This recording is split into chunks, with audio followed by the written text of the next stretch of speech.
sucessor do pai era o filho. Era normal isso. A gente vê isso nesse livro, né, de Crônicas, mas a gente vê isso na história dos reis de Israel. Sempre morria alguém, e quem assumia, né, o trono era o filho do rei. Eu quero falar um pouquinho atrás aí de 4 reis. 4 reis aqui que eu quero falar com os irmãos. Começa a partir do capítulo 26, aí onde os irmãos estão.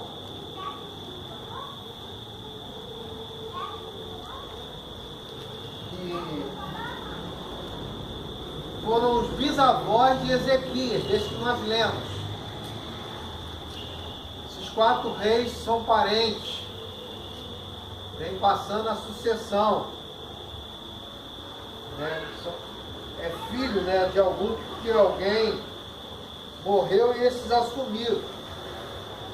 Uzias, esse primeiro rei aqui do capítulo 26, chamado Uzias,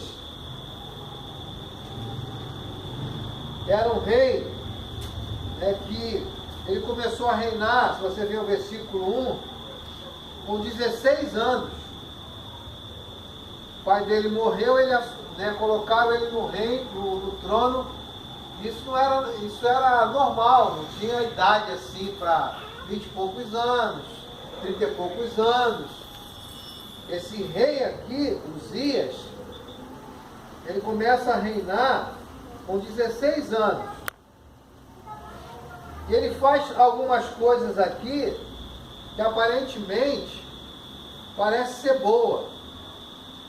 Você vê o versículo 5, ele começa a buscar a Deus, Deus dos seus pais, né? E ele começa a receber bênção de Deus, Deus começa a abençoar ele. Capítulo 26, versículo 5. Ele se torna alguém muito importante. Fica rico. Se você for lá no versículo 10, lá no finalzinho, ele vira amigo da agricultura. Quer dizer, ele tinha a visão da agricultura, da plantação de vinhas.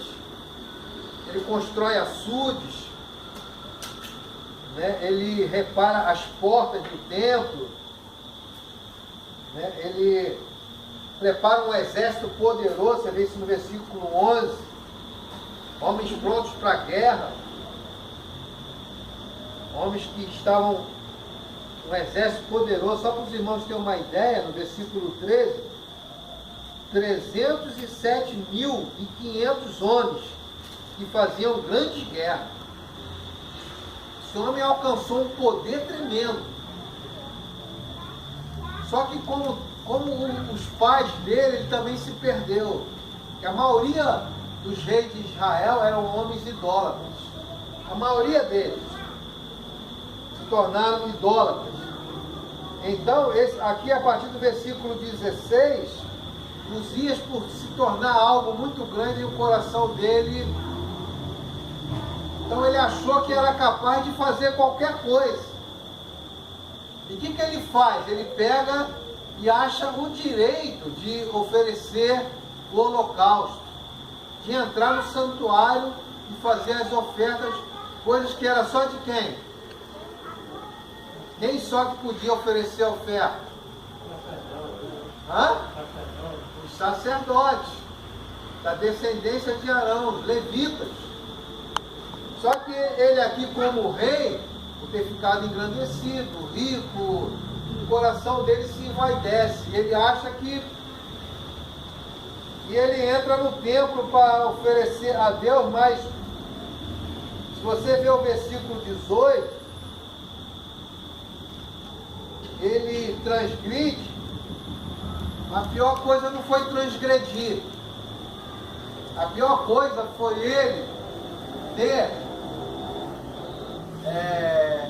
rejeitado, né? Ele rejeitou a orientação dos sacerdotes. Fez pouco caso. E com isso, o que aconteceu com ele? Aquele homem que já estava... Você começar a ler aí a partir do versículo 16, versículo 21, após ele se engrandecer, a Bíblia diz que, versículo 22 e 23, que esse rei aqui morreu de quê? Lê aí, irmãos. Capítulo 26, versículo 22 e 23. Ele está lá no templo oferecendo as ofertas, o Senhor lança no rosto dele a lepra. Ele fica leproso.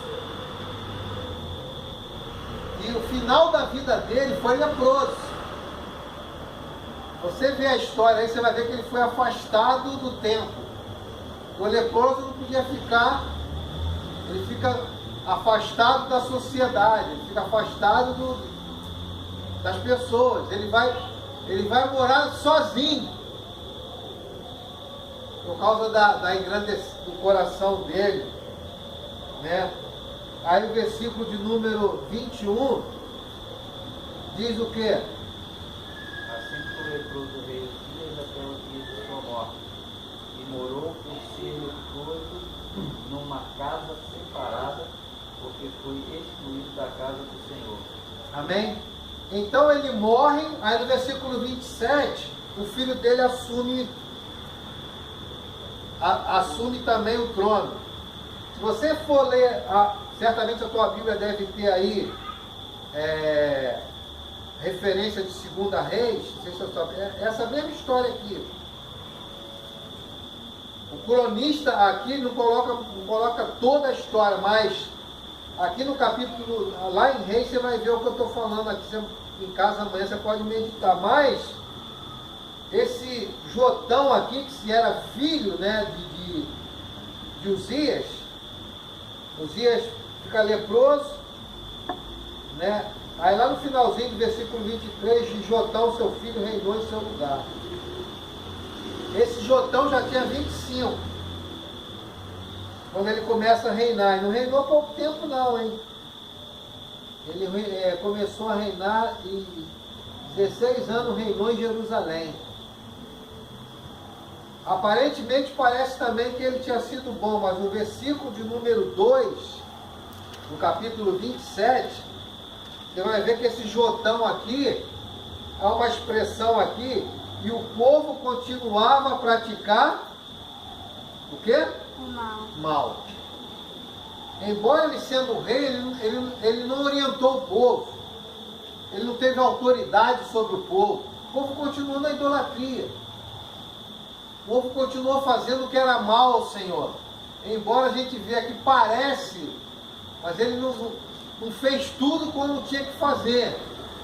Que a gente vai ver que Ezequias faz. Então ele morre. Né? Jotão vem, né? Acais, Jotão, aí no capítulo 28, a gente vê no versículo 9 que Jotão também morre.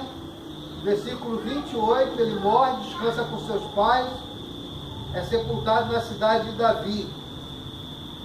Amém? Quem reina no lugar de Jotão? A partir do capítulo 28 a gente vê que é outro. Esse aqui é terrível. Esse aqui foi um péssimo rei, idólatra, chamado Acais. Versículo 2 e 3 diz o quê? Só para os irmãos terem uma ideia, do capítulo 28, versículo 2 e 3. Andou nos caminhos dos reis de Israel e até fez imagens fundidas a Balim.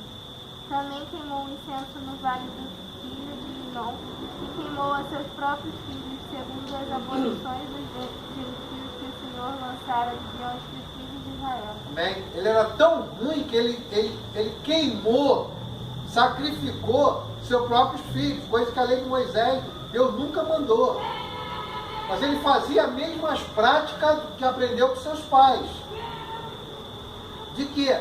De adorar outros ídolos. Se você ler o texto aí, Balaíns, Baal, né, no plural, e adorava vários deuses.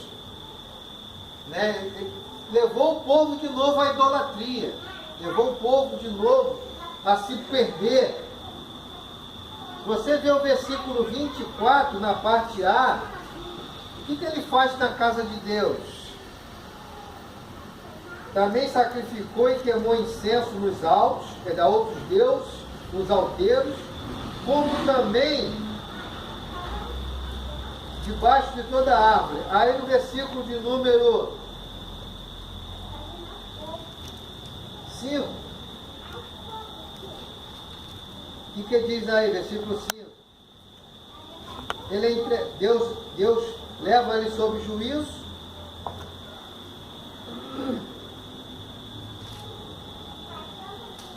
Deus leva ele sob juízo. Amém? Versículo 24, na parte A, diz o que? Ajuntou a casa os utensílios da casa de Deus, fê-los e fechou as portas da casa do Senhor. E fez para si altares em todos os cantos de Jerusalém. A idolatria. Ele pegou os utensílios da casa de Deus, as mesas, os vasos, tudo aquilo que tinha sido feito pelo povo. Lembra lá de Salomão? Levaram prata, ouro, fizeram tudo de bom. Ele quebra tudo da casa do Senhor.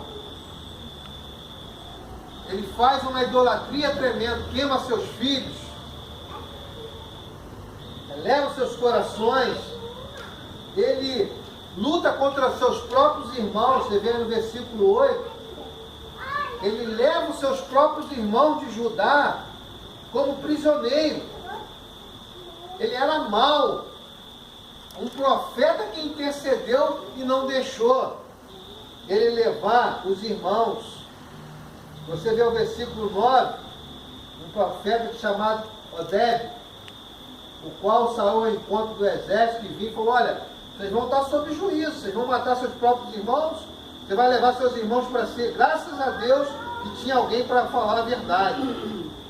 Os profetas falavam a verdade. A gente vê no capítulo 28, na parte B, ele tomando uma atitude terrível contra a própria vida do seu povo. Matar o seu povo. O templo era um lugar de quê? O templo, o santuário lá em Jerusalém era lugar de quê? Primeiro em Siló, lembra lá? Primeiro eles adoravam a Deus em Siló. E Davi leva eles para adorar em Jerusalém. Então o templo era lugar de quê? De adoração, de oferecer as ofertas, de ouvir a Torá. Eles iam para o templo para isso. Só que ele faz? O que ele faz? Ele fecha o lugar do sacrifício. Ele fecha o lugar da adoração ao Senhor. Ele fecha o lugar de buscar a Deus. A gente não tem ideia, porque tem igreja para tudo quanto é lado, mas baixa um maluco aí, já tem essa autorização. Tem irmãos hoje que não estão podendo ir na igreja deles, estão em igreja de outros. Tem um político lá em Minas Gerais que ele não quer culto de jeito nenhum. Talvez você diga: pastor, isso nunca vai acontecer aqui. Será? A Constituição diz que o culto é um direito, mas essa pandemia aí fez com que alguns lugares não tenham culto a Deus. Imagina você passar e a porta do lugar que você congrega, o lugar que você tem comunhão, o lugar que você vem adorar a Deus está fechado. Às vezes a gente não sente tanto, que a gente vira e mexe e está aqui. Mas fica um mês sem ir à igreja. Fica 2 meses sem ir à igreja. Para tu ver como é que vai dando uma angústia, vai dando algo no coração, na alma, aquele vazio. Porque lembra do primeiro salmo que nós lemos? Foi salmo de quem? Davi. Alegrei-me. Mas eles iam para Jerusalém, não é igual a gente aqui não. Era multidão em festa. Eles iam para adorar a Deus, para celebrar a Páscoa, para louvar ao Senhor, para engrandecer ao Senhor. Então, eles tinham fechado o culto a Deus. O que diz aí o versículo 25 do capítulo 28? Também em cada cidade de Judá fez altos para queimar incenso e outros deuses. Assim provocou a ira do Senhor, Deus de seus pais. Também em cada cidade de Judá fez algo para queimar incenso a outros deuses. Assim provocou a ira do Senhor. Compensa os irmãos que quem fecha uma igreja não está mexendo com o pastor não.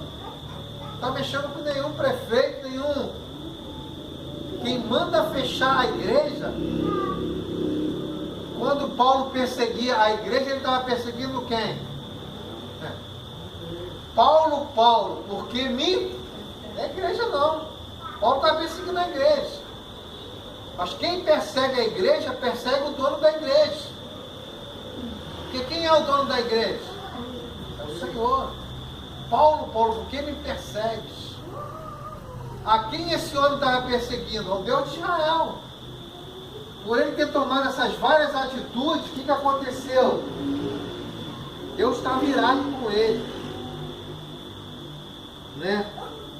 As atitudes de Acais, você vê esse no versículo 25, provocaram o Senhor. Provocou a ira do Senhor.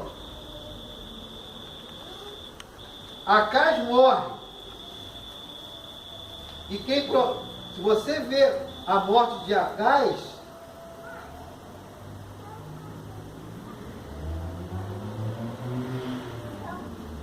você vê o versículo 27, tem algo interessante aí.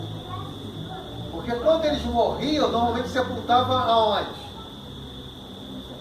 Lá no cemitério, lá tem da raiz, tem um lugar lá que a minha tia, na verdade, ela comprou mas era do meu pai, um lugar para sepultar.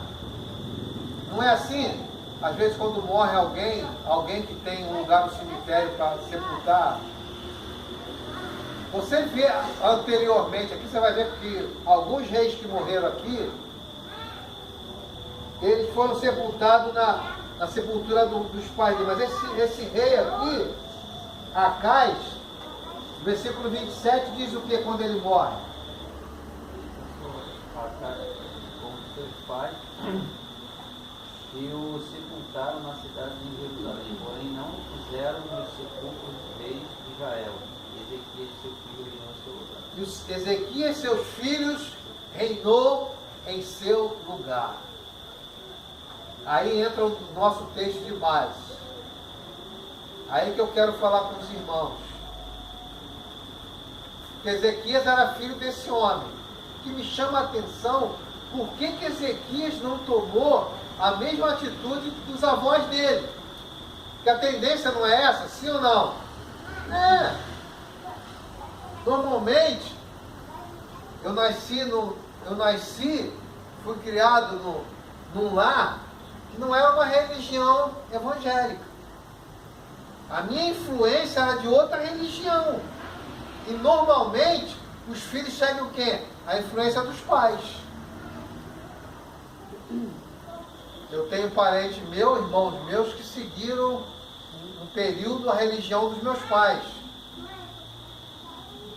Era normal Ezequias ser igual aos pais dele, mas foi? Não. Não. Ezequias teve um modelo. Ezequias teve alguém que seguiu. E há uma expressão aqui que nós vamos ver. Qual foi a primeira atitude de Ezequias? A necessidade. Versículo 3, do capítulo 29.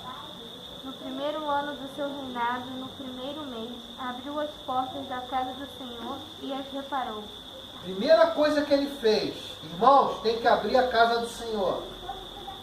Primeira coisa que tem que fazer, coisa que o pai dele fez contrário, ele fez positivo. O pai dele fecha, ele abre. Irmãos, vamos abrir a casa do Senhor. A coisa tá assim, a coisa está ruim, a ira de Deus está sobre nós por causa da desobediência dos nossos pais. Você vê ele falando isso aqui. A ira de Deus está sobre nós porque fecharam a casa do Senhor. E Ezequias, o que ele faz mais? Ele convoca quem? Versículo 4. Ele traz de novo os sacerdotes. Não é isso? Ele convoca os sacerdotes, os levitas, para que voltasse ao quê? Hein, Rafinha? Botou uma cama, botou uma rede aí. Eu sei que você está cansado aí, mas dá uma segura que já vai acabar aí. Ele convoca por quê? Para quê? Para adoração. A adoração tinha que voltar. O responsável, né, pela adoração, o responsável para manter a casa de Deus tem que voltar. Voltar a adoração. Voltar o culto ao Senhor. Para a gente poder voltar a buscar a presença de Deus. Para a gente poder buscar a direção de Deus. A gente vê isso no versículo 7. Agora a pergunta que não quer calar. Por que Ezequias agiu de forma diferente dos seus pais? Você teria coragem de fazer algo que teus pais fazem diferente? Peraí, meus pais fazem isso, mas isso aqui não bate com o que a Bíblia diz. Com quem que você fica? Você sabia que tem uma religião que é uma das mais fortes aqui no nosso país, que influenciou o nosso país, que a igreja está acima da autoridade da Bíblia? A igreja é que tem autoridade para interpretar a Bíblia? A igreja está acima da palavra de Deus? Para nós cristãos, quem é que está acima? A Bíblia ou a igreja? A Bíblia.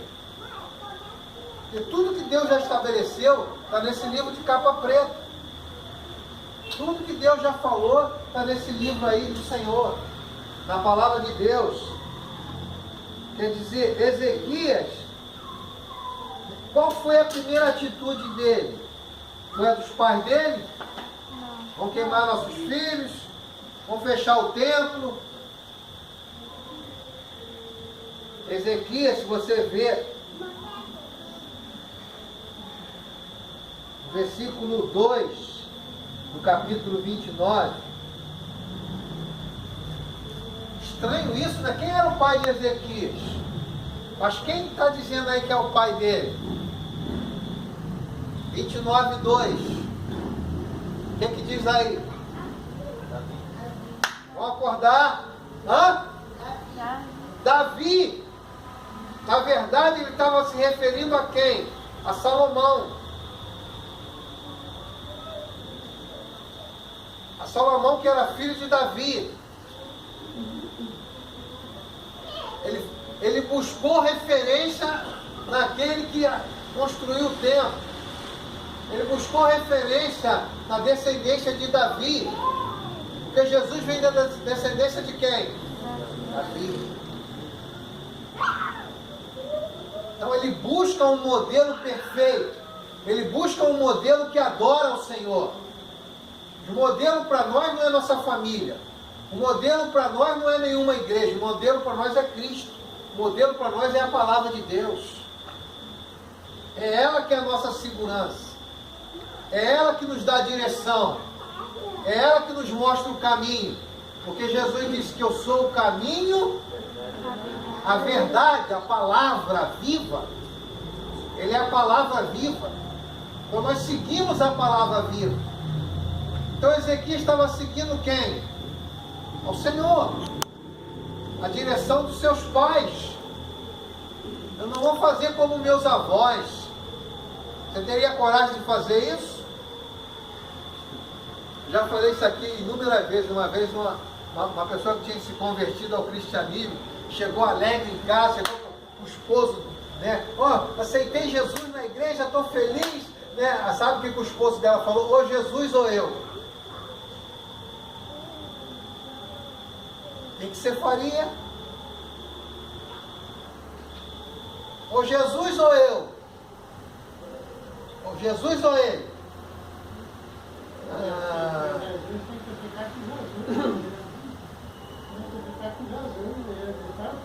Mas Jesus ou meu? Jesus ou... Ezequias ficou com a direção de Davi, seu pai. O que ele começa a fazer? Se você ver o texto aqui, ele começa a... vamos voltar ao holocausto. Vamos fazer uma festa, vamos fazer a Páscoa. Uma das coisas que não poderia acontecer, aconteceu no texto. Por que Salomão, como que Davi via a casa de Deus? 1 Crônica 29, versículo 3. O que diz aí? Você também fala assim da igreja?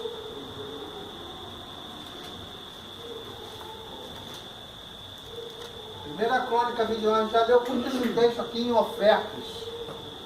E ainda porque amo a casa do meu Deus, o ouro e a prata particulares que tenho dou para a casa do meu Deus, afora tudo quanto preparei para o santuário. Você já deu um carro para a obra de Deus? Você já deu terreno para a casa de Deus? Eu não vou pedir isso de vocês, mas tem gente que já deu. Teve uma vez um rapaz que comprou uma moto zero, ele veio aqui para mim ungir a moto dele. Meu amigo, nós estamos no Novo Testamento. Os ungidos do Senhor somos nós. No Velho Testamento eles ungiam. No Novo Testamento nós somos ungidos do Senhor. A gente tem que botar óleo no enfermo, como Tiago diz, está alguém doente, traga aqui. O presbítero faz a oração e bota o óleo sobre a unção sobre o enfermo, mas ungiu uma moto. Por que eu estou falando isso para mim? Davi, se você vê aqui a generosidade do povo em 1 Crônica, trazer ouro, trazer prata, por que eles faziam isso? Eles amavam a Deus. Aí você diz, pastor, eu não tenho coragem de dar um carro, eu não tenho coragem de dar um terreno, não tenho coragem de dar nada para a obra de Deus. Não dá porque não sei se teu coração ama o Senhor. Mas tem outras pessoas que dão. Eu conheço um irmão que deu praticamente tudo que ele tinha. Também ele perdeu tudo que o mundo tinha dado a ele. Falava não sei quantos idiomas, trabalhou em aeroporto. Né? Quando ele se voltou para Jesus, ele começou a dar dólar para construir a obra de Deus, ele começou a dar dólar.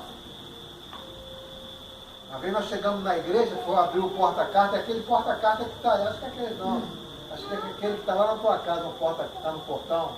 Tem um porta-carta lá? Ou está aqui? Tem um negócio de botar carta. Não foi não, acho que é essa que está aqui na igreja. Ele ficava no portão da igreja, quando o meu pastor abriu lá, tinha bolos e bolos de dólares.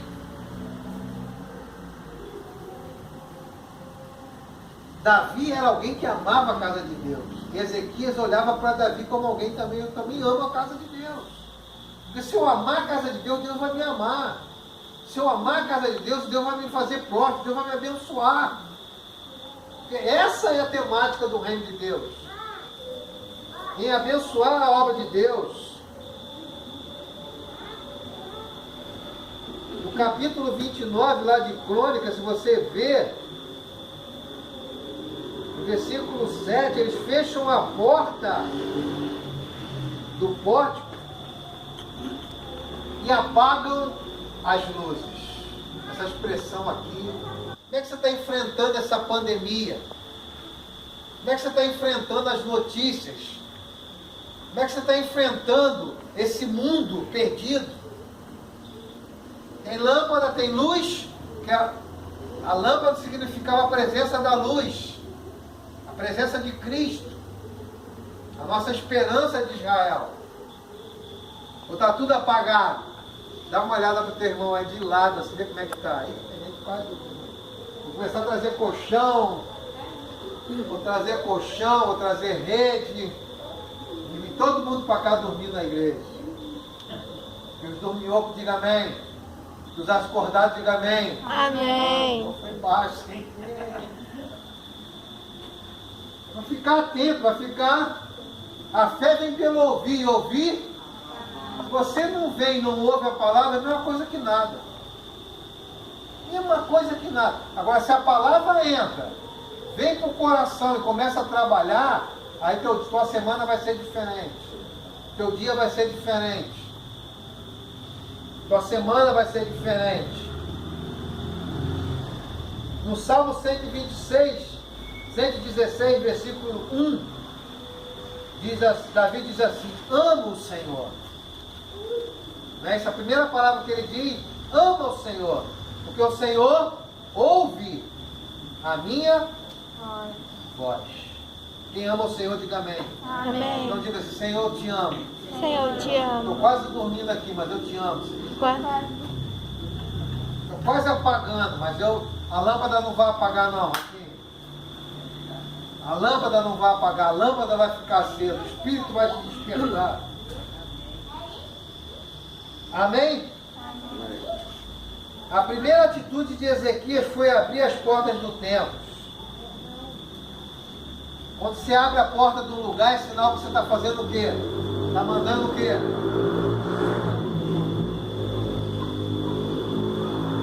Não sei quem é não. Pode ser que uma Carlinhos fica com a bandeira de distância ali. Já mexeu comigo, falou para dar uma volta. Ele fica ali para álcool gel dele e temperatura.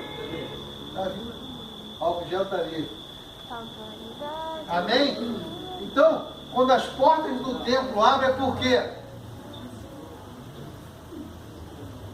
Hein? Não sabe dizer não? Quando você abre a porta do lugar, é por quê? Carlinhos, bota a cadeira para ele lá, para manter a distância aí, tá, meu? Deus abençoe aí. Então, as portas estão abertas por quê? Para poder entrar. Não é assim? Você convida alguém para a tua casa.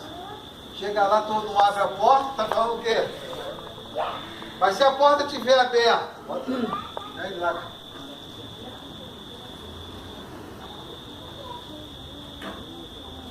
Amém?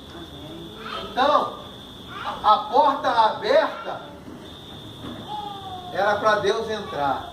O Senhor não pode ficar de fora. Apocalipse diz que eis que estou à porta, Apocalipse 3:20. Eis que estou à porta, se alguém abrir, eu entrarei e cearei com ele. Deus não pode ficar do lado de fora. Jesus disse: eu edificarei a minha igreja, e as portas do inferno, eles podem fechar até a porta do templo, mas a porta da igreja ninguém fecha. A igreja somos nós. Eu vi um advogado falando isso para o juiz do STF. Não sei se vocês viram. Pode botar o exército, nada para a igreja. Que a igreja, se tiver que adorar, ela vai adorar no porão. Se tiver que adorar, ela vai adorar no meio do mato. Nós ainda temos a liberdade de adorar aqui, nesse lugar. Amém. Lugar livre. Mas se impedir a gente vai continuar adorando, a gente vai reunir na casa de alguém. Como nossos irmãos fizeram na época de Roma, da perseguição romana. Mesmo sabendo que alguns estavam sendo queimados no fogo, mortos no fogo, eles não deixaram de adorar a Deus. Paulo e Silas estavam na cadeia, por volta da meia-noite, o que eles começaram a fazer? Adorar ao Senhor. Adorar ao Senhor. Sempre houve, sempre vai ter uma influência de trevas para tentar impedir você de adorar a Deus. O diabo, ele quer que você fique oprimido em casa. O diabo não quer que você busque a Deus. O diabo não quer que você adore a Deus, santifique ao Senhor. O diabo não quer isso. O diabo te quer ver oprimido, o diabo te quer ver, né, adorando aos outros. Ezequias coloca o Senhor em primeiro lugar. Ezequias manda o povo se santificar. Vê o versículo 5 aí. Ele diz: ouve, ó levitas, santificai-vos agora, santificai, ó casa do Senhor, a casa do Senhor. É tudo que tinha sido jogado fora, se você ver o texto, tudo que os pais de Ezequias tinham feito, ele fez o contrário. Traz de volta os objetos da adoração a Deus. Traz de volta tudo aquilo que meu pai quebrou. Vamos restituir, vamos santificar. E há uma palavra muito forte ali que Ezequias disse para os sacerdotes: tire a imundícia de dentro do templo. Irmãos, eu acredito que muita coisa que está acontecendo, se acontecer de novo, as pessoas estavam brincando na casa de Deus. Eu vi um vídeo da pessoa dançando Michael Jackson, samba. A igreja virou um lugar de atração, não um lugar da pregação da palavra, não um lugar de buscar a Deus, não um lugar de se santificar, porque a igreja é santificada pelo quê? Jesus diz o quê? Lá na oração sacerdotal: a palavra. O que limpa é a palavra.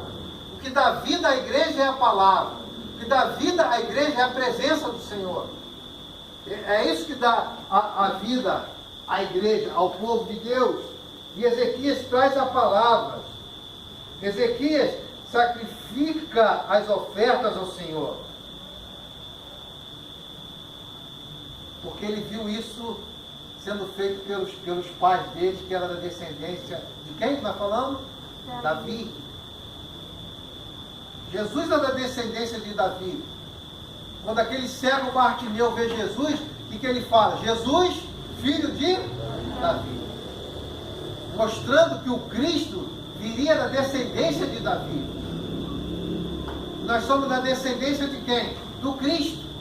Nós somos da descendência de Jesus. Quem é o nosso modelo de vida no Novo Testamento? Quem é o nosso modelo? Hã? Quem é o seu modelo? Quem é o nosso modelo?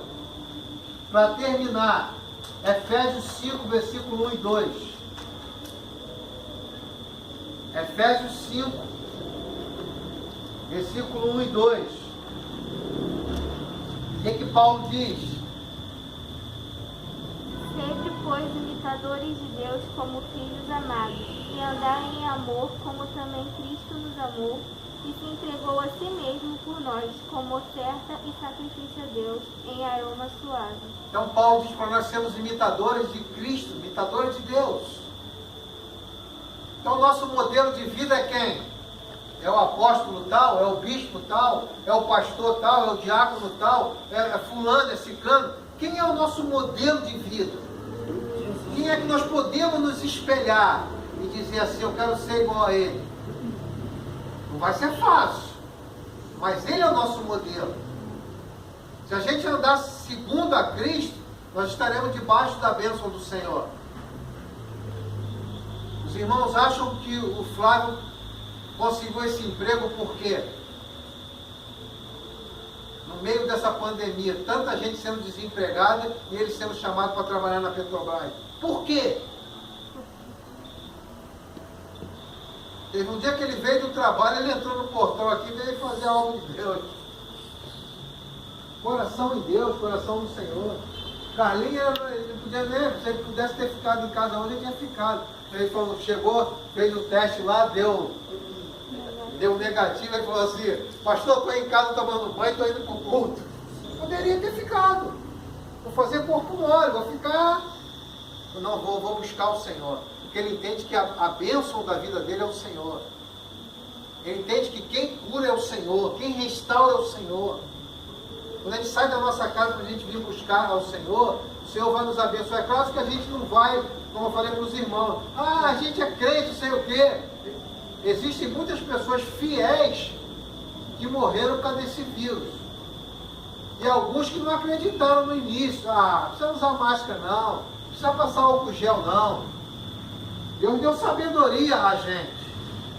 Jesus falou para a gente ser simples como a pomba, mas prudente como a serpente.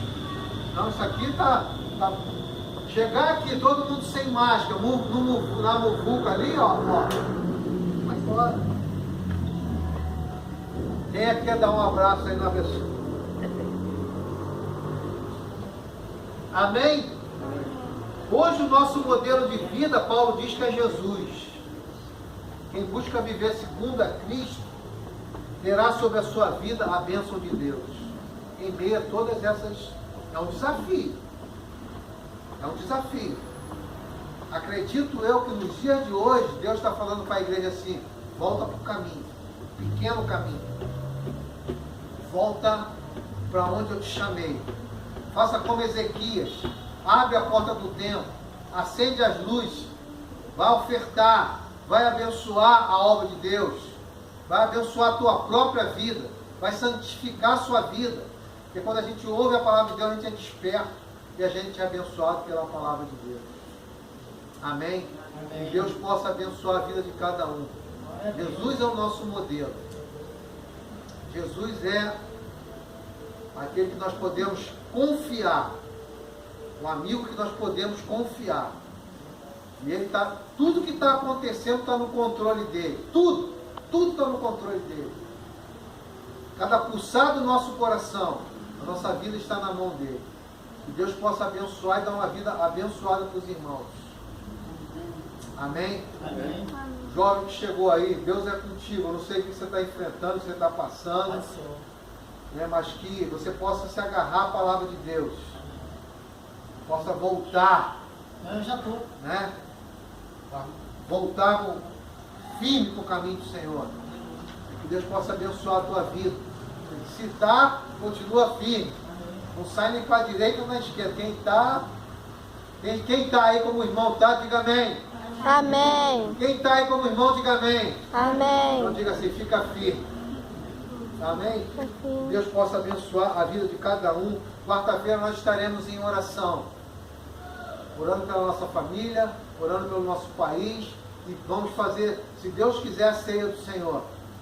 Vamos comer o nosso pão, beber o cálice, fazer celebrar a nossa Páscoa. Que Deus possa abençoar a vida de cada um. Amém? Vamos honrar a Deus. Você que trouxe a tua... Já foi.